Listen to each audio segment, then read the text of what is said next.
ضمیمہ number 3، مسئلہ سود اور دارالحرب، از جناب مولانا مناظر احسن صاحب گیلانی مرحوم۔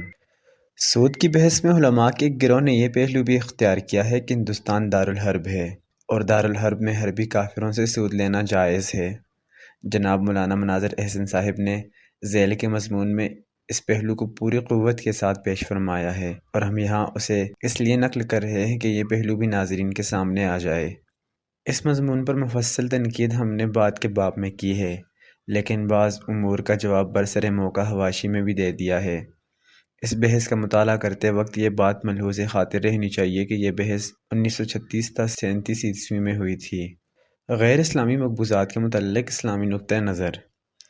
غیر اسلامی مقبوضات کی دو ہی صورتیں ہو سکتی ہیں، یا تو اس ملک میں اسلامی حکومت کبھی قائم نہیں ہوئی، یا ہوئی لیکن بین الاقوامی کشمکش کے سلسلہ میں اس ملک پر غیر اسلامی قوتوں کا قبضہ ہو گیا۔ پہلی صورت میں تو ایسے ملک کے غیر اسلامی مقبوضہ اور غیر مسلم مملکت ہونے میں کیا شبہ ہے۔ غیر اسلامی حکومت کو اسلامی حکومت کون کہہ سکتا ہے؟ لیکن بحث ذرا دوسری صورت میں پیدا ہو جاتی ہے۔ چیف جسٹس امام ابو یوسف اور مدون فقہ امام محمد شیبانی کا اس متعلق فتویٰ یہ ہے: دارالاسلام یعنی اسلامی ملک اس وقت دارالکفر غیر اسلامی ملک ہو جاتا ہے جبکہ غیر اسلامی کفر کے قوانین کا وہاں ظہور یعنی نفاذ ہو جائے۔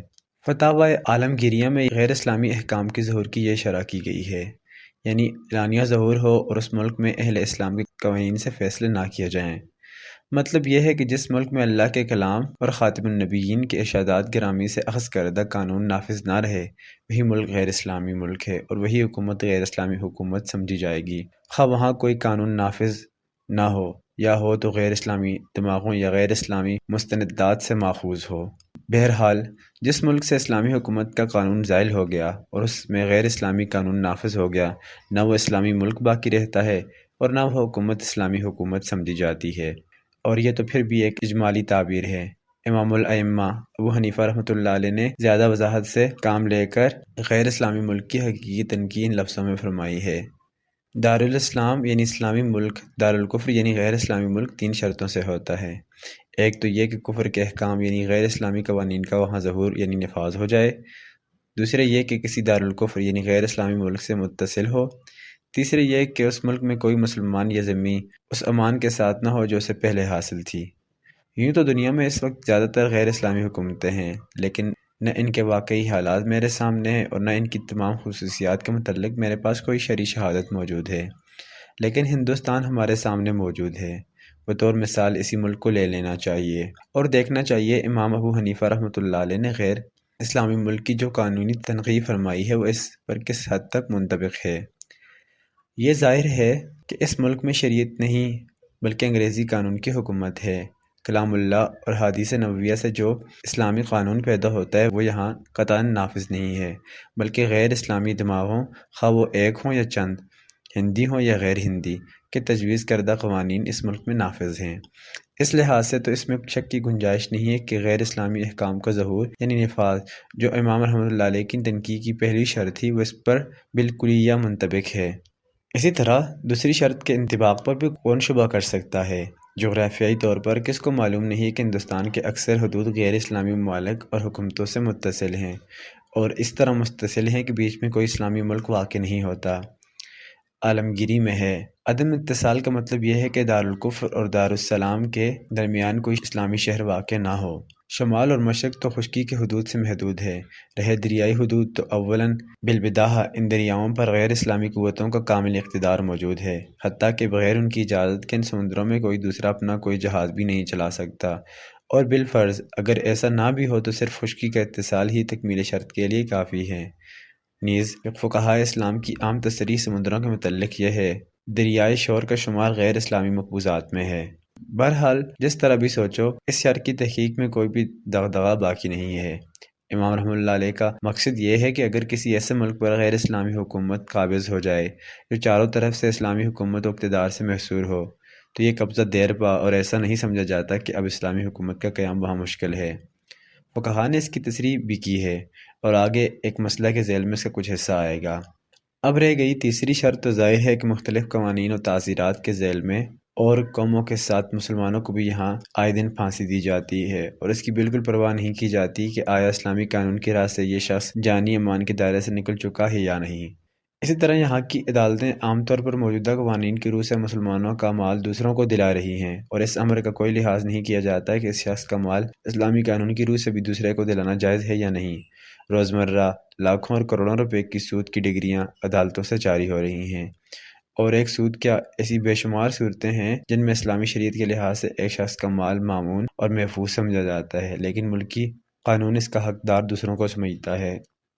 یہ تو جانی اور مالی امان کا حال ہوا، اب عزت کی امان کا حال دیکھو۔ مسلمانوں کو قید کی، عبور دریائے شور کی، جرمانہ کی، تازیانے کی اور مختلف قسم کی سزائیں مختلف قوانین دفعات کے ذیل میں دی جاتی ہیں، لیکن کیا اس وقت اس کا خیال بھی رکھا جاتا ہے کہ اس سزا پانے والے کی عزت اسلامی قانون کی روح سے بھی اس سلوک کی مستحق ہو چکی تھی؟ میں نہیں کہنا چاہتا کہ ہندوستان میں مسلمانوں کو امن نصیب نہیں ہے، بلکہ میری مراد یہ ہے کہ انہیں اسلامی امن حاصل نہیں ہے، کیونکہ امام ابو حنیفہ نے خود امان کی تشریح میں جو ارشاد فرمایا ہے وہ یہ ہے، یعنی وہ امان جو مسلمانوں کے قانون کے لحاظ سے ہو۔ عالمگیری میں اس کی توضیح اور زیادہ کھلے لفظوں میں کر دی گئی ہے، یعنی غیر اسلامی حکومت کے تسلط سے پیشتر مسلمانوں کو اپنے اسلام کی وجہ سے اور ذمیوں کو عقد ذمہ کی وجہ سے جو امان تھی وہ باقی نہ رہے۔ اور واقع بھی یہی ہے کہ جس ملک میں غیر اسلامی قوتوں کی حکومت قائم ہو چکی ہے اور جس ملک میں غیر اسلامی قوانین نافذ ہو چکے ہیں، اس کو اسلامی ملک کہنا یا وہاں اسلامی راج ہونے کا دعویٰ کرنا ایک عجیب بات معلوم ہوتی ہے۔ دوسروں کے ملک کو، دوسروں کی حکومت کو زبردستی اسلامی ملک فرض کرنے کی دنیا کو کون سی حکومت مسلمانوں کو اجازت دے سکتی ہے؟ بلکہ بالکل ممکن ہے کہ وہ اسے جرم قرار دے۔ اسلامی فقہا کبھی کبھی اس ملک کی تعبیر دارالحرب سے کرتے ہیں، غالباً اسی سے لوگوں کو غلط فہمی ہوئی، ورنہ واقع یہ ہے کہ متقدمین علماء اسلام زیادہ تر ایسے ممالک کے متعلق دارالاسلام کے مقابلے میں دارالکفر کی اصطلاح استعمال کرتے تھے۔ ابھی صاحب بدایہ کی عبارت گزر چکی، انہوں نے اپنی کتاب میں عموماً دارالکفر کی اصطلاح لکھی ہے، جس کے سیدھے اور سادے معنی یہ ہیں کہ جہاں اسلامی حکومت نہ ہو۔ آخر جہاں اسلامی حکومت نہ ہوگی، جو ملک مسلمانوں کے قبضہ میں نہ ہوگا، اس کو کیا مسلمانوں کی حکومت اور کیا مسلمانوں کا ملک کہہ دیں؟ لفظوں پر چونکنے کا یہ عجیب لطیفہ ہے۔ یہ تو پہلے سوال کا جواب تھا، اب دوسرے سوال کی تفصیل سنیے۔ غیر اسلامی حکومتوں میں مسلمانوں کی زندگی کا دستور العمل۔ اسلام مسلمانوں کو آزاد فرض کرتا ہے اور آزادی کو ان کا فطری اور آسمانی حق قرار دیتا ہے، لیکن فقہائے اسلام نے یہ فرض کر کے کہ عارضی طور پر کسی مسلمان کو غیر اسلامی حکومتوں میں کسی وجہ سے جانے اور رہنے کی ضرورت پیش آئے تو اس وقت اس کی حکومت کے باشندوں سے اس کے تعلقات کی کیا نوعیت ہوگی، اسلامی قانون کی صراحت کر دی ہے۔ ظاہر ہے کہ قانونی طور پر ایک صورت تو یہ ہے کہ اس مسلمان نے اس ملک کی حکومت سے اس امر کا معاہدہ کیا ہے کہ وہ اس ملک کے قوانین نافذہ کی پابندی کرے گا، یعنی امن و امان میں خلل انداز نہ ہوگا۔ شریعت اسلامی کی اصطلاح میں ایسے مسلمان کو مسلم مستأمن کہتے ہیں۔ قرآن پاک کے معاہدے کے متعلق عام قانون یہ ہے، کامیاب مسلمان وہ ہیں جو اپنے وعدوں کی نگرانی کرتے ہیں، معاہدوں کی پابندی کرو۔ اسلام نے معاہدوں کو مسئولیت اور ذمہ داری کے ساتھ بشدت وابستہ کر دیا ہے، اور یہ تو عام معاہدوں کے متعلق تعلیم ہے۔ خصوصیت کے ساتھ بین الاقوامی معاہدوں کے متعلق ایک واضح قانون ان لفظوں میں مسلمانوں پر عائد کیا گیا ہے۔ ترجمہ: جن مشرکین سے تم نے معاہدہ کیا، پھر انہوں نے اس معاہدہ کے کسی حصہ کو نہیں توڑا اور تمہارے مقابلہ میں کسی دوسرے کی انہوں نے مدد نہیں کی، تو ان کے عہد کو پورا کرو۔ اس وقت اس کی تفصیل کا موقع نہیں کہ عدم عہد یا غیر اقوام کے نقض عہد پر کیا احکام مترتب ہوتے ہیں۔ یہاں قانون معاہدہ کی صرف اس دفعہ کو پیش کرنا ہے جس کی بنیاد پر مسلمانوں کے لیے ان کے معاہدوں کی تکمیل لازمی اور ضروری ہو جاتی ہے۔ حضرت صلی اللہ علیہ وسلم نے بھی اس کی تفصیل فرما دی ہے کہ جو مسلمان معاہدہ کو توڑے گا، مذہبی حیثیت سے اس کا انجام کیا ہوگا۔ ارشاد نبوی ہے۔ ترجمہ: معاہدہ توڑنے والے کے لیے قیامت کے دن ایک جھنڈا گاڑا جائے گا کہ یہ پیمان شکنی کا نشان فلاں شخص کا ہے۔ ایک دوسری روایت میں ہے کہ پیمان شکن کے مقام محسوس پر نشان گاڑا جائے گا اور وہ اسی سے قیامت کے روز پہچانا جائے گا۔ جب لشکر کو رخصت فرماتے تو امراء جیوش کو حضور صلی اللہ علیہ وسلم یہ وصیت فرماتے، دیکھنا کسی کے ساتھ خیانت نہ کرنا اور معاہدہ نہ توڑنا۔ یہی وجہ ہے کہ علماء اسلام نے نقض عہد کی اجماعی حرمت کا فتویٰ دیا ہے۔ ابن حمام فرماتے ہیں، عہد شکنی یعنی غدر کے متعلق اجماع ہے کہ وہ حرام ہے۔ مسلمانوں کی بے نظیر امن پسندی۔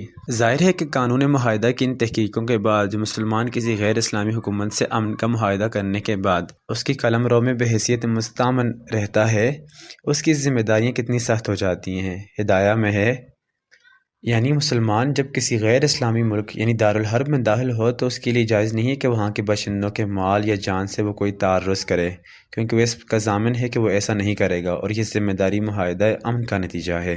مطلب یہ ہے کہ جب کسی حکومت سے کوئی معاہدہ کرنے کے بعد اس کی سرزمین میں داخل ہو تو اس حکومت نے دوسروں کے جان و مال، عزت و آبرو کی حفاظت کے لیے جو قوانین نافذ کیے ہیں ان کی خلاف ورزی کرنا اس کے لیے قطعاً ناجائز ہے۔ جس کے افعال کو غیر اسلامی حکومت نے خلاف قانون قرار دیا ہو، ان کے ارتکاب کی وجہ سے وہ نہ صرف قانونی مجرم ہوگا بلکہ قوانین معاہدہ کی روح سے وہ غدر کا مرتکب بھی ہوگا، اسلام کا، قرآن کا، خدا کا مجرم ہوگا، گنہگار ہوگا، ایک ایسے فعل کا مرتکب ہوگا جس کی حرمت قرآن و حدیث اور اجماع سے ثابت ہے۔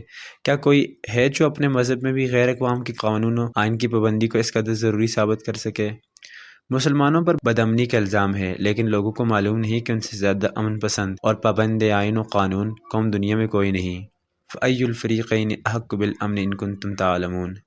بعض علماء اسلام نے غالباً اسی بنیاد پر یہ فتویٰ دیا ہے کہ جو شخص ڈاک کے خطوں میں مقررہ وزن سے زیادہ وزن بغیر محصول ادا کرنے کے اضافہ کرتا ہے، اور جو ریل پر مقررہ وزن سے زیادہ وزن کا اسباب لے جاتا ہے، صرف قانون وقت ہی نہیں بلکہ عند اللہ بھی مجرم ہے، اپنے مذہب کا مجرم ہے۔ بین الاقوامی قانون کا ایک اہم سوال۔ یہاں بین الاقوامی قانون ایک اہم سوال ہے جس کی توضیح کی سخت ضرورت ہے۔ عموماً اس کے نہ سمجھنے کی وجہ سے لوگوں میں مختلف قسم کی غلط فہمیاں پھیلی ہوئی ہیں۔ ممکن ہے کہ دوسرے قوانین میں بھی یہ سوال اٹھایا گیا ہو، لیکن بین الاقوامی قوانین کے ذیل میں اسلامی قانون نے اس سوال کو اٹھایا ہے۔ مختلف اقوام مختلف اوقات میں موقع پا کر ایک دوسرے پر چڑھائیاں کرتی ہیں۔ ایک قوم دوسری قوم کے جان و مال، مملوکات و مقبوضات پر حملہ بول دیتی ہے۔ اس وقت ہمیں اس سے بحث نہیں کہ یہ حملہ جائز ہے یا ناجائز، اور جائز ہے تو کن صورتوں میں، بلکہ اس وقت ہمارے پیش نظر یہ سوال ہے کہ ایک قوم نے جو دوسری قوم کے مملوکات پر اس طرح قبضہ کر لیا ہے، آیا یہ قبضہ مفید ملک صحیح ہے؟ یعنی قبضہ کرنے والے کا کیا قانونی اور مذہبی حیثیت سے اس کا مالک ہو گیا؟ ایک پکے دیندار آئینی مسلمان کو اس سوال کے حل کی ضرورت عموماً اس وقت پیش آتی ہے جس وقت مثلاً فرض کیجئے کہ کسی انگریز کو جنگ میں جرمنی یا کسی قوم کا مال ملا اور انگریز اس کو کسی مسلمان کے ہاتھ فروخت کرنا چاہتا ہے۔ دوسری قوموں کو اس سے بحث ہو یا نہ ہو، لیکن مسلمان اپنی کسی ملک کو اس وقت تک صحیح ملک نہیں سمجھتا جب تک اسلامی قانون اس کی صحت کا فتویٰ نہ دے دے۔ اس لیے ناگزیر ہے کہ وہ اپنی شریعت سے پوچھے آیا انگریز جرمنی کے اس مال کا مالک ہوا یا نہیں؟ اگر ہو گیا ہے تو اس کا بیچنا اور ہمارا خریدنا اور خرید کر اپنے تصرف میں لانا صحیح ہوگا، لیکن اگر انگریز خود ہی ناجائز مالک بنا ہے تو اسی کو بیچنے کا حق نہیں تو میں خریدنے کے بعد اس کا کس طرح مالک ہو جاؤں گا؟ بہرحال یہ بین الاقوامی قانون ایک نہایت دلچسپ سوال ہے۔ فقہائے اسلامی نے اس کے متعلق ابواب قائم کیے ہیں اور اس کے جزیات کی انہوں نے کافی تفصیل کی ہے۔ خلاصہ یہ ہے کہ اس مسئلے کی چند صورتیں ہیں۔ پہلی صورت، ایک تو یہ ہے کہ اگر کسی غیر مسلم قوم کے مملوکات پر اس طرح کا قبضہ کیا گیا ہے تو اسلام اس قبضہ کے بعد قبضہ کرنے والے کو مال کا مالک صحیح قرار دیتا ہے۔ فتح القدیر میں ہے، اگر ترکی کے کفار یورپ کے کافروں پر قبضہ پا لیں اور ان کو لوٹ لے جائیں، ان کے مال لے لیں تو وہ اس کے مالک ہو جائیں گے۔ دوسری صورت یہ ہے کہ کسی غیر مسلم کو مسلمان کی مملوکات پر کامل قبضہ ہو گیا۔ اس صورت میں بھی امام مالک، امام احمد اور ہمارے ائمہ ابو حنیفہ رحمۃ اللہ علیہ کا فتویٰ یہ ہے، اگر کفار ہمارے یعنی مسلمانوں کے مال پر بھی خدا نخواستہ قابو پا لیں اور اس کو اپنے ملک میں لے جائیں تو وہ اس کے مالک ہو جائیں گے۔ بس یہی نہیں کہ غیر مسلم ایسی صورت میں صرف غیر مسلم ہی کے مملوکات کا جائز اور صحیح مالک ہو جاتا ہے، بلکہ اگر کافر کو مسلمان کے مالوں پر بھی اس طرح کا کامل قبضہ حاصل ہو جائے تو اسلام اس ملک کی بھی تصحیح کر سکتا ہے اور کافروں کو اس مال کا مالک جائز قرار دیتا ہے۔ کیا یہی اسلام کی نارواداری ہے؟ اموال معصومہ و غیر معصومہ اور ان کی اباحت و عدم اباحت۔ چونکہ ثانی ذکر مسئلہ میں امام شافعی کو دوسرے ائمہ سے اختلاف ہے، اس لیے فقہاء نے قرآن و حدیث اور مختلف اسلامی مستندات سے اس قانون کے خالص اسلامی قانون ہونے کے نہایت واضح ثبوت پیش کیے ہیں، لیکن مضمون طویل ہوتا جاتا ہے، اس لیے اس کے نقل کرنے کی ضرورت نہیں۔ میں اس موقع پر صرف اس قانون کی تنقیح کو پیش کرتا ہوں جس کو قرآن حدیث سے حاصل کیا گیا ہے۔ ترجمہ: جائز اور مباح مال پر کفار کا قبضہ ہوا ہے، اس لیے یہ قبضہ ملک کا سبب بن جائے گا۔ ہدایہ مطلب یہ ہے کہ مسلمان کا مسلمان کے لیے مال تو بلا شبہ معصوم اور محفوظ ہے۔ ہر مسلمان ذمہ دار ہے کہ دوسرے مسلمان کے مال کو بلا وجہ نہ لے، لیکن غیر قوموں پر یہ قانون عائد نہیں ہوتا، ان کے لیے تو یہ مباح ہوگا، چنانچہ شامی میں ہے۔ ترجمہ کیونکہ عصمت تو ایک اسلامی قانون ہے، غیر اسلامی ملک کے باشندے اس قانون کے محکوم نہیں ہیں، لہٰذا مسلمانوں کا مال ان کے لیے حق میں معصوم نہیں ہے، یعنی وہ ان کے لیے جائز اور مباح ہے، بس وہ اس کے مالک ہو جائیں گے۔ اب قدرتی طور پر تیسری صورت سامنے آ جاتی ہے کہ اسی طرح اگر مسلمان نے غیر مسلم مقبوضات و مملوکات پر قبضہ کر لیا تو وہ اس کا مالک ہوگا یا نہیں؟ اس بین الاقوامی قانون کے اصول سے اس کا جواب بالکل ظاہر ہے۔ جب غیر مسلم مسلمان کے مال کا مالک ہو جاتا ہے تو آخر مسلم کو بھی حق مذہباً و دیناً و اخلاقاً اور قانون کیوں نہ دیا جائے؟ بدائے محض۔ ترجمہ یعنی غیر مسلم جس کی جان و مال کا ذمہ دار اسلامی حکومت نہیں ہے، اس کا مال مباح ہے، کیونکہ ایسے غیر مسلم کا مال معصوم نہیں ہے۔ کیسی عجیب بات ہے کہ جن قوموں نے اپنی جان و مال کی ذمہ داری مسلمانوں کے سپرد نہیں کی ہے، اسلام کی حفاظت اور ذمہ داری سے جنہیں انکار ہے، اگر اسلام بھی ان کی ذمہ داریوں سے انکار نہ کرے تو آخر وہ کیا کرے؟ تم اگر خدا سے برات کا اعلان کرتے ہو تو خدا بھی تمہاری جان و مال کی ذمہ داری سے برات کا اظہار کیوں نہ کرے؟ اس لیے قرآن پاک میں ہے۔ ترجمہ شرک کرنے والوں سے خدا بری ہے۔ اس کے سوا کوئی اور صورت کیا ہو سکتی تھی جب دنیا کی تمام قومیں موقع اور قوت پا کر مسلمانوں کی جان و مال اور مملوکات پر قبضہ کر لیتی ہیں، جیسا کہ قرآن کا خود بیان ہے۔ ترجمہ اگر تم پر ان کو قابو مل جائے تو وہ تمہارے دشمن بن جائیں، اپنے ہاتھ چھوڑیں، زبان سے برائی پہنچائیں، وہ تو یہ چاہتے ہیں کہ کاش تم بھی خدا کے ناشکرے بن جاؤ۔ تو کیا اس قرآنی اور واقعی حقیقت کے بعد یہ ظلم نہ ہوتا اگر مسلمانوں کا مذہب ان کو بھی اس کی اجازت نہ دیتا؟ قرآن نے اگر اس کے بعد یہ حکم دیا ہے کہ ترجمہ مقاتلہ کرو ان لوگوں سے جو اللہ پر ایمان نہیں لاتے اور نہ ان چیزوں کو حرام سمجھتے ہیں جن کو اللہ اور اس کے رسول نے حرام کیا، اور نہ سچے آئین اور دین کو اپنی زندگی کا دستور العمل بناتے ہیں، ان لوگوں میں سے جنہیں کتاب دی گئی ہے، تو کیا اس کا مفاد اس کلیہ سے زائد ہے جو ابھی اسلامی فقہا کی تنقیح میں گزر چکا؟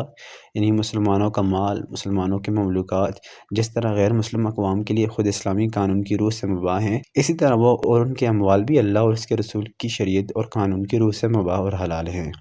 اگر مسلمان اس پر قبضہ کر لیں گے تو اس کے صحیح مالک اور ہر قسم کے تصرفات کے مجاز و مختار ہوں گے۔ عود الی المقصود۔ بہرحال اصلی بحث یہ تھی کہ غیر اسلامی ملک میں مسلمانوں کی زندگی کا دستور العمل کیا ہونا چاہیے اور وہاں کے باشندوں کے ساتھ ان کے تعلقات کی کیا نوعیت ہوگی۔ بیچ میں ایک مسئلہ کا ذکر آ گیا۔ بات تو بہت عام تھی، لیکن تصحیح خیالات کے لیے مجھے اصل بحث سے تھوڑی دور جانا پڑا۔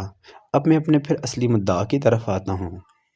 میں عرض کر چکا ہوں کہ مستأمن مسلمان کے لیے فرض ہے کہ جس غیر اسلامی حکومت میں وہ امن کی ضمانت لے کر داخل ہوا ہے، وہاں کے مروجہ قوانین کی سختی سے پابندی کرے۔ کسی کے مال و جان، عزت و آبرو پر حملہ کر کے قانون وقت کو توڑنا غدر ہے، اور غدراً قرآن و حدیثاً اور اجماعاً حرام ہے۔ الغرض قانون وقت کی پابندی اس کا ایک مذہبی فریضہ ہے۔ میں کہہ چکا ہوں کہ قانون ملکی کے خلاف لفافہ و نصف ماشا کا بھی اضافہ یا ریل کے سامان میں پاؤ سیر کی زیادتی بھی اس کے لیے ناجائز ہے، اور یہی وجہ ہے کہ مسلمانوں سے زیادہ امن پسند قوم مذہبی حیثیت سے کوئی نہیں ہو سکتی۔ لیکن سوال اس وقت پیدا ہوتا ہے جب کہ اسلامی قانون کی روح سے ایک فعل ناجائز ہے۔ مثلاً یہی سود کا مسئلہ ہے کہ اس کے ذریعے سے کسی دوسرے سے مال لینا اسلام میں قطعاً حرام ہے، مگر غیر اسلامی قانون میں اس ذریعہ سے تحصیل مال کی اجازت ہے، بلکہ حکومت بھی بڑے وسیع پیمانے پر مختلف صورتوں میں اس کا کاروبار کرتی ہے۔ ایسی صورت میں مسلمان کو کیا کرنا چاہیے؟ ظاہر ہے کہ اس صورت میں اگر وہ مستأمن مسلمان اس ذریعے سے اس ملک کے غیر مسلم باشندے کا مال حاصل کرتا ہے تو نقض معاہدہ یعنی قانون شکنی یا غدر کا تو وہ قطعاً مرتکب نہیں ہے، اور اس لحاظ سے مذہبی طور پر وہ قانون معاہدہ کا قطعاً مجرم نہیں۔ اب رہ گئی یہ بحث کہ کیا اس نے کسی دوسرے سے ایسے مال کو حاصل کیا ہے جس کے لینے کا گو قانون ملکی نے اسے مجاز گردانا ہے، لیکن مذہب یا خدا اس کے لینے سے روکتا ہے، یا یوں کہو کہ اس نے ایسا مال حاصل کیا ہے جو قانوناً نہ صحیح لیکن اسلام کی روح سے وہ مباح نہ تھا بلکہ معصوم تھا۔ ابھی شریعت اسلامی بلکہ قرآن سے گزر چکا ہے کہ اس قسم کا مال مسلمان کے لیے مذہباً غیر معصوم اور مباح ہے۔ پھر ایک مسلمان کیا کرے؟ قرآن اور مذہب جس کو غیر معصوم اور مباح کہتا ہے وہ اپنے مذہب سے روگردانی کر کے اس کو معصوم اور غیر مباح کہہ دے۔ سمجھ میں نہیں آتا کہ جس مال کو نہ قانون ناجائز قرار دیتا ہے اور نہ شریعت حرام قرار دیتی ہے بلکہ اس کے لینے کا حکم دیتی ہے، غریب مسلمان کو آخر اس جائز کو کس طرح ناجائز اور اس حلال کو کس طرح حرام کر دے؟ کیا وہ سلطنت کے قانون سے بغاوت کرے یا شریعت کے حکم کو توڑے؟ کیا اس کے بعد مسلمان کے لیے کہیں بھی پناہ ہے؟ اسلامی قوانین کا یہی وہ اضطراری مقتضا ہے کہ شریعت اسلامیہ کے سب سے محتاط بلکہ بقول بعض عوام سخت گیر امام الائمہ امام ابو حنیفہ کا یہ فتویٰ نہایت بین اور غیر مبوض لفظوں میں امام محمد رحمۃ اللہ علیہ نے سیر کبیر میں نقل فرمایا ہے۔ ترجمہ: جب مسلمان دارالحرب یعنی غیر اسلامی ملک میں معاہدہ کر کے داخل ہو تو اس میں کوئی مذائقہ نہیں کہ وہاں کے باشندوں یعنی غیر مسلم کی مرضی سے ان کا مال لے، خواہ ذریعہ کوئی بھی ہو، کیونکہ اس نے ایک مباح مال کو لیا ہے اور ایسے ذریعہ سے لیا ہے جو قانون شکنی یعنی غدر سے پاک ہے، تو یہ مال اس کے لیے پاک اور طیب ہے۔ ظاہر ہے کہ یہ فتویٰ اس عہد تاریخ کا نہیں ہے جس وقت مسلمان محکوم تھے۔ جس زمانہ میں امام نے شریعت سے اس قانونی دفعہ کو پیدا کیا تھا، غالباً اس وقت کسی کے حاشیۂ خیال میں مسلمانوں کے اعمال و افعال، عقائد و رسوم کی وہ زشتی نہ تھی جو نادر یورپ کی صورت میں یکایک ظاہر ہو گئی۔ یہاں تک عباد صالحین نے قوم عابدین کو عبادت کے کٹہرے کی طرف بگانے کے لیے اپنی میراثوں میں غوثی و قطبی میراثوں ان شہروں کو کچاروں سے چھوڑ دیا جو سب پر رحم کر سکتے ہیں، لیکن جن کا فریضہ عبادت تھا ان کے پاس ان کے لیے کوئی رحم نہیں ہے اور کہیں نہیں ہے۔ فقہا جب اس مسئلہ کا ذکر کرتے ہیں کہ کسی اسلامی مقبوضہ پر فرض کرو غیر اسلامی حکومت قابض ہو جائے تو بطور جملہ مترسہ کے اعاذ باللہ کا لفظ بھی استعمال کرتے ہیں، یعنی اس مفروضے کو بھی فرض کرنے سے گھبراتے ہیں۔ ایسی صورت میں اندازہ کیا جا سکتا ہے کہ امام اعظم نے کسی وقتی ضرورت کے آگے نہیں بلکہ کتنی شریعت کی مجبوریوں کے آگے گردن جھکا دی تھی، اور حقیقت یہ ہے کہ صرف قرآن ہی نہیں بلکہ خود جناب رسالت مآب صلی اللہ علیہ وسلم سے بھی اس فتویٰ کی عملی تصدیق صحیح روایتوں سے ثابت ہے۔ جس وقت ابوبکر صدیق رضی اللہ تعالیٰ عنہ نے روم و ایران کی باہمی آویزشوں کے زمانہ میں قرآن مجید کی پیشگوئی پر اصرار کرتے ہوئے ایک غیر اسلامی ملک یعنی مکہ مکرمہ میں جو اس وقت حکومت اسلامیہ کے تحت نہ تھا، قریش سے یہ شرط لگائی کہ قرآن ہی کی پیشگوئی پوری ہوگی، تو جب وہ پوری ہوئی تو خود حضرت صلی اللہ علیہ وسلم نے اس شرط کے اونٹ لینے کا حکم دیا اور یہ اونٹ وارثوں سے وصول کیے گئے۔ ترمذی: فقہائے اسلام اس عمل سے اس قانون کی توثیق کرتے ہیں، ورنہ ظاہر ہے کہ اس قسم کی شرط صریح قمار یعنی جوا ہے جس کی حرمت قطعی نصوص سے ثابت ہے۔ دارالحرب میں سود حلال نہیں بلکہ فی حلال ہے۔ لوگوں میں یہ عجیب بات مشہور ہے کہ غیر اسلامی حکومتوں میں سود حلال ہو جاتا ہے، اور زیادہ تر اصل مسئلہ سمجھنے میں یہی تعبیر مانے آتی ہے، ورنہ مسئلہ کی بنیاد جس قرآنی قانون پر ہے اس کے لحاظ سے یہ کہنا قطعاً غلط ہے کہ جو چیز حرام تھی وہ کسی وقت حلال ہو گئی، حالانکہ واقعہ یہ ہے کہ جو چیز ہمیشہ سے حلال تھی وہی حلال ہوئی۔ خدا جس چیز کو حلالاً طیباً فرماتا ہے امام اعظم اسی کو طیب فرماتے ہیں، ورنہ ایک مسلمان کو کیا اس کا حق کہ قرآن جس چیز کو حرام کرے وہ اسے اپنی رائے یا کسی غیر معمولی ضمنی خبر کی بنیاد پر حلال کرے، خصوصاً وہ جو واحد خبروں سے نص پر اضافہ کو کسی طرح جائز قرار نہیں دیتا، اور یہی وجہ ہے کہ علاوہ قانون وقت کے جس جائز کردہ ذریعہ سے بھی وہ مال ملتا ہو کی عمومیت کے امام ابو حنیفہ نے سود ہی کو نہیں بلکہ قمار کے ان ذرائع سے بھی تحصیل مال کو طیب قرار دیا ہے جس کی قانون وقت میں ممانعت نہ ہو، مثلاً یہی بیمہ ہے یا لائف انشورنس کا ذریعہ ہے۔ علماء اسلام کے نزدیک قمار اور سود کی یہ مرکب شکل ہے، لیکن سیر کبیر میں امام اعظم سے ناقل ہیں۔ ترجمہ: اگر ان سے غیر مسلموں سے جوئے کے ذریعے سے مال لے گا تو یہ سب اس کے لیے پاک اور طیب ہے۔ سود کی شہرت کا سبب غالباً امام مکحول جو محدثین کے نزدیک ایک ثقہ راوی ہیں کی وہ مرسل حدیث ہے جو اس مسئلہ کی تائید میں پیش کی جاتی ہے، اور وہ یہ ہے۔ ترجمہ: مکحول سے روایت ہے کہ وہ رسول صلی اللہ علیہ وسلم سے راوی ہیں کہ حضور صلی اللہ علیہ وسلم نے فرمایا، حربی یعنی غیر مسلم اور مسلمان کے درمیان سود نہیں ہے۔ لوگ نامعلوم اس کا کیا مطلب سمجھتے ہیں، ورنہ ظاہر الفاظ سے جو کچھ مستفاد ہوتا ہے وہ یہی ہے کہ مسلم اور غیر زمین نامسلمان کے درمیان اگر سود کا معاملہ ہو تو وہ سود ہی نہ ہوگا بلکہ قرآنی قانون اباحت کے تحت یہ مال مسلمان کے لیے طیب اور حلال ہے۔ بہرحال اسلامی شریعت قرآن و حدیث عمل صحابہ کی روح سے یہ ایک ایسا واضح اور صاف قانون ہے جس سے انکار کی کوئی گنجائش نہیں۔ لوگ مقول کی حدیث مرسل کے متعلق حجیت و عدم حجیت کا سوال اٹھاتے ہیں، حالانکہ یہ چیزیں تو تائید میں پیش کی جاتی ہیں، ورنہ واقعہ یہ ہے کہ اس قسم کے اموال کے طیب و حلال ہونے کا حکم تو قرآن کی نصوص صریحہ کی واضح عبارت کا نتیجہ ہے۔ علامہ ابن حمام نے بالکل صحیح لکھا ہے۔ ترجمہ اور تحقیق یہ فیصلہ ہے کہ اگر مقول کی روایت نہ بھی وارد ہوتی تو مذکورہ بالا نظر اس کی اجازت دیتی ہے۔ صاحب بدائع نے اسی بنیاد پر امام ابو حنیفہ کے مذہب کی صحیح تعبیر کی ہے۔ ترجمہ اور اس بنیاد پر یہ مسئلہ ہے کہ اگر مسلمان یا ذمہ دارالحرب غیر اسلامی ملک میں امن کا معاہدہ کر کے داخل ہو اور کسی غیر مسلم سے ربا یعنی سود کا معاملہ کیا یا کرے۔ ترجمہ اور اس بنیاد پر یہ مسئلہ ہے کہ اگر مسلمان یا ذمہ دارالحرب غیر اسلامی ملک میں امن کا معاہدہ کر کے داخل ہوا اور کسی غیر مسلم سے ربا کا معاملہ کیا یا اس قسم کا کوئی معاملہ کیا جو اسلامی قانون کی روح سے فاسد ہو تو وہ معاملہ جائز ہوگا۔ فے اور پھاؤ کی اصطلاح اور اسی لیے میرا ناچیز خیال ہے کہ اس قسم کی تمام آمدنیاں جو مسلمانوں کو غیر اسلامی حکومتوں میں قانونوں میں میسر آ سکتی ہیں ان کو بجائے سود یا قمار یا جوا وغیرہ کہنے کے مناسب ہوگا اور اس کا خاص نام فے رکھ دیا جائے، جس کے معنی گویا یہ ہوں گے کہ وہ مال جو بغیر کسی حرب و قتال جنگ و جدال کے دوسری اقوام سے امن پسندانہ طور پر قانون وقت کی پوری پابندی کے ساتھ مسلمانوں کو ملا۔ مجھے ایسا خیال آتا ہے کہ ہندی میں ایک لفظ پھاؤ ہے جو قریب قریب فے کا ہم پلہ بھی ہے اور غالباً ایک حد تک اسی معنی کو بھی ادا کرتا ہے۔ خواص تو ان آمدنیوں کو اپنی فے کی آمدنی کہیں گے، عوام کی زبان پر فے نہ چڑھے گی تو وہ اس کو پھاؤ کہہ دیں گے۔ اس تعین اصطلاح کی ایک بڑی ضرورت وہ وجہ بھی ہے جو بعض ثقات اسلام کی جانب سے اس مسئلہ کے متعلق بطور اندیشہ یا خطرے کے پیش کیا جاتا ہے۔ ان کا خیال ہے کہ اگر اس مسئلہ کا اعلان کر دیا گیا تو ممکن ہے کہ امتداد زمانہ کے بعد مسلمان اس کو بھول جائیں گے کہ سود، قمار اور ازیں قبیل دوسرے ذرائع ان کی شریعت میں حرام بھی تھے یا نہیں۔ اس لیے میرا خیال ہے کہ ان آمدنیوں کا نام فے رکھ دیا جائے کہ اس لفظ سے مسلمانوں کو یہ یاد آتا رہے گا کہ غیر اقوام سے ان کے شرعی تعلقات کیا ہے اور غیر اسلامی حکومتوں کے معاہدہ امن کی تکمیل ان پر شرعاً کس حد تک لازم ہے۔ آخر جن کاروباری معاملات سے خدا ناراض نہیں ہے، قانون خوش، حکومت خوش، دینے والے خوش، ان کے اختیار کرنے میں مسلمانوں کو کس چیز سے ڈرنا چاہیے؟ فے سے انکار قومی جرم ہے۔ سچ یہ ہے کہ مسلمانوں کے بچے کچھ سرمایہ دار قلیل البضاعہ اس حلال بلکہ بالفاظ امام ابو حنیفہ طیب آمدنی کو جسے میں فے یا پھاؤ کہتا ہوں اور جس کے متعلق قرآن کا صریح حکم حلالً طیباً ہے نہ لے کر قومی جرم اور قومی خودکشی کے مرتکب ہوتے ہیں۔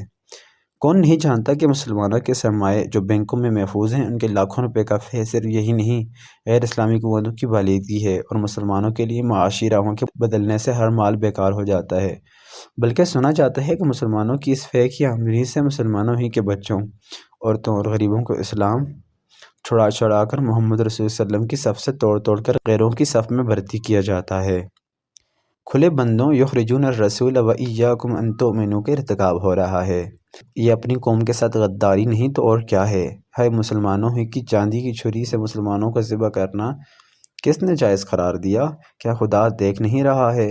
امام الدنیا والدین رسول رب العالمین خاتم المرسلین تک یہ خبریں نہیں پہنچ رہی ہوں گی؟ محمد صلی اللہ علیہ وسلم کی امت کو دنیا والوں دیکھو، سود کے جالوں میں پھنسا کر پورب، پچھم، اتر، دکن کے لوگ دل کھول کر شکار کر رہے ہیں۔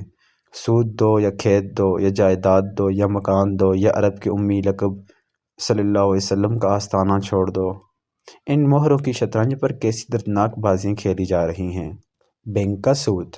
سچ ہے کہ بینک زیادہ تر سود خوروں کی باضابطہ کمیٹیوں کا نام ہے، لیکن جب اس کا تنظیمی و اختیاری عملہ وہ نہیں ہوتا جن سے مسلمانوں کو روکا نہیں گیا ہے تو اب اس کمیٹی کی ممبری یا رکنیت نہیں ہے، بلکہ اس کمپنی سے معاملہ ہے جو لوگوں کو سود پر قرض دیتی ہے۔ کن سے سود لیتی ہے؟ یہ اس کا اپنا معاملہ اور جدید عقد ہے جس سے اس معاملہ کو قطعا نسبت نہیں ہے جو ایک مسلمان نے ارباب بینک سے کیا ہے، بلکہ بین الملکی قوانین کے جو دفعات آئین اسلامی سے گزر چکے ہیں ان کو سامنے کے بعد بینک والوں کے سارے کاروبار جس کسی سے ہوں صحیح ہو جاتے ہیں۔ ہاں، میں نے پہلے بھی کہا ہے اور اب بھی کہتا ہوں اور ہمیشہ کہوں گا، جو ایسا کرتے ہیں وہ وطن کی پاسبانی نہیں کر رہے ہیں، وطن والوں کے ساتھ، وطن کے مزدوروں کے ساتھ اچھا نہیں کر رہے ہیں، لیکن جو وطن کا محافظ ہے، جس حکومت کو وطن کے باشندوں کی نگرانی سپرد کی گئی ہے، جب وہی ان معاملات کو وطن کی بہبودی اور ترقی کا ذریعہ سمجھتی ہے اور خود وطن والے بھی ایسا ہی سمجھتے ہیں، تو مسلمان وطن کی وفاداری میں کیا اپنی قوم سے غداری کریں؟ حالانکہ وطن ان پر تو خاندانی حقوق کے سلسلہ میں بھی قومی غداری حرام ہے۔ قرآن کا عام اعلان ہے۔ ترجمہ: تمہارے رشتے اور تمہارے بچے قیامت کے دن کام نہیں آئیں گے۔ خدا تمہارے درمیان فیصلہ کرے گا اور جو کچھ تم کرتے ہو خدا اسے دیکھ رہا ہے۔ یہ صحیح ہے کہ ہمیں صبر کا حکم دیا گیا ہے اور خاص وقت تک صبر ہی ہمارے لیے بہتر ہے، لیکن کیا قانون صبر کے ساتھ مجازات بالمثل کی بھی قرآن نے تعلیم نہیں دی ہے؟ ترجمہ: اگر تم پر زیادتی کی جائے تو تم بھی اتنی ہی زیادتی کرو جتنی تم پر کی گئی ہے، اور صبر کرو گے تو صبر کرنے والوں کے لیے یہی بہتری ہے۔ لیکن صبر کی کوئی نہایت بھی ہے، استقلال کی کوئی حد بھی ہے۔ جس نے صبر سکھایا تو اسی نے تو فرمایا۔ ترجمہ: اپنے ہاتھوں اپنے کو ہلاکت میں نہ ڈالو بھی سکھایا۔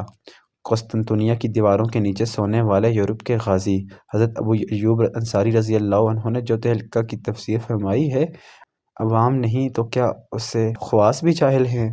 فے کا نہ لینا وطنی جرم بھی ہے، بلکہ سوچنے والے تو یہ بھی کہتے ہیں کہ اس فے کا نہ لینا صرف اپنی قوم کے ساتھ ہی نہیں بلکہ وطن والوں کے ساتھ بھی دشمنی ہے۔ زہر کھانے والے کو دیکھ کر صرف دل میں افسوس کرنا یہ حقیقی ہمدردی ہے یا آگے بڑھ کر اس کے ہاتھ سے زہر کا چھین لینا سچی بھئی خواہی ہے؟ ترجمہ: تم میں سے کوئی بری بات دیکھے تو اسے اپنے ہاتھ سے بدل دے، نہ زور رکھتا ہو تو اسے زبان سے پلٹے، اس کی بھی مجال نہ ہو تو دل سے برا جانے، اور یہ بڑے کمزور ایمان والا ہے۔ حدیث کی ساری کتابوں میں سیکھتے ہو لیکن پھر بھی ایمانی ضعف کے دائرے سے نکلنے کی لوگوں میں جرأت نہیں ہوتی، خصوصاً جب استطاعت بھی ہو، حکومت کی قوت تمہارے ساتھ ہو، وطن والے اس معاملہ میں تمہارے ہمنوا ہوں، تو بتاؤ تمہارے لیے کیا عذر باقی رہا؟ کیا جو لوگوں کا گال پر تھپڑ مارتا ہے وہ جرم کے نتائج و آثار کو اس وقت تک سمجھ سکتا ہے جب تک کہ خود اس کے رخساروں کو بھی اسی گزند کی خوراک نہ دی جائے جس کو اب تک اس نے نہیں چکھا ہے؟ اگر ایسا نہ کیا گیا تو وہ بیچارے غریب انسانوں کی نازک کھالوں کو اپنی انگلیوں میں قوت پیدا کرنے کی مشغا خیال کر لے گا۔ فہل من مدکر؟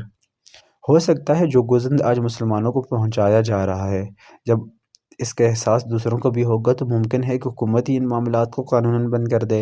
اگر وہ ایسا کرے گی تو اس وقت سب سے پہلے اس قانون کی تعمیل کے لیے جن کا سر مذہب جھکا دے گا وہ اس نبی صلی اللہ علیہ وسلم کی امت ہوگی جو دنیا میں اعلیٰ اور برتر مکارم اخلاق کی تعمیل کے لیے مبعوث ہوا تھا۔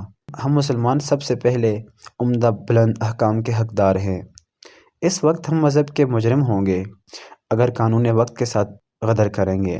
اگر حکومت نے بھی نہ سنا تو کیا تم تعجب کرتے ہو کہ جو دکھ مسلمانوں کو پہنچا، جب اسی میں دوسرے پڑیں گے تو دہن توپ کے اسی واعظ سے وطن والے اس طرح لاپرواہی برتیں گے جس طرح وہ زبان و قلم کے واعظوں پر کہکے لگا رہے ہوتے ہیں۔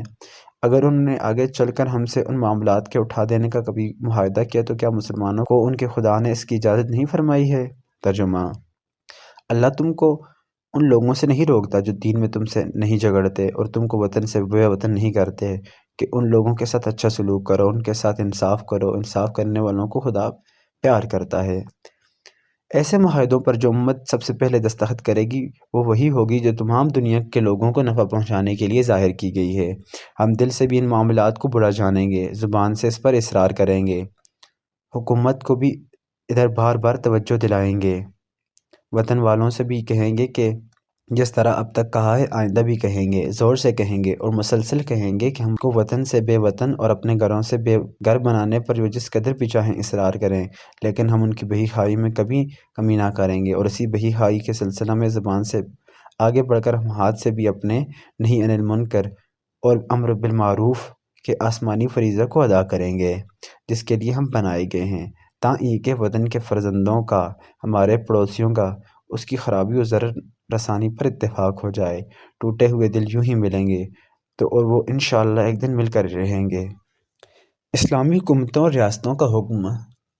مسئلہ ختم کرنے سے پہلے چند باتیں اور بھی قابل ذکر رہ جاتی ہیں، آخر ان کو کیوں چھوڑا جائے؟ جب اسلامی قوانین ہماری رہنمائی دوست گیری کے لیے ہر حال میں تیار ہیں تو سوال یہ ہوتا ہے کہ جن اسلامی ممالک میں شرعی قانون کسی نہ کسی وجہ سے اٹھ گیا ہے ان کا کیا حکم ہے؟ ہاں، وہاں کے حکام، دولات، سلاطین و ملوک تو مسلمان ہیں۔ شامی میں اس کا فتویٰ موجود ہے کہ اگر سلاطین اسلام ان ممالک میں اسلامی قوانین کی نفاذ کی نہیں کرتے تو ایسا ملک دارالاسلام ہی رہے گا، کہتے ہیں۔ ترجمہ: اور اس سے معلوم ہوا کہ شام کا علاقہ، کوہ طیم، اللہ جس کا عام نام جبل دروز ہے، اور دوسرے شہر جو اس کے تابع ہیں سب دارالاسلام ہیں، کیونکہ اگر وہاں دروزیوں کا یا عیسائیوں کا قانون ہے اور ان کے جج و حکام ان کے مذہب کے ہیں اور ان میں بعض اعلانیہ مسلمانوں اور اسلام کو گالیاں دیتے ہیں، لیکن چونکہ اسلامی حکومت کے ماتحت ہیں اور اسلامی ممالک ان کو چاروں طرف سے محیط ہیں اور مسلمانوں کا امیر اگر چاہے تو ان میں ہماری یعنی اسلامی حکام نافذ کر سکتا ہے۔ اس سے ظاہر ہے کہ جن ممالک میں مسلمان سلاطین کے اسلامی حکام کے نفاذ پر قادر نہ ہوں وہ دارالاسلام باقی نہیں رہ سکتے۔ واللہ اعلم بالصواب۔ باقی مسئلہ یہ ہے کہ اس قسم کے غیر اسلامی ممالک میں جمعہ، عید وغیرہ کا نظم کس طرح ہوگا۔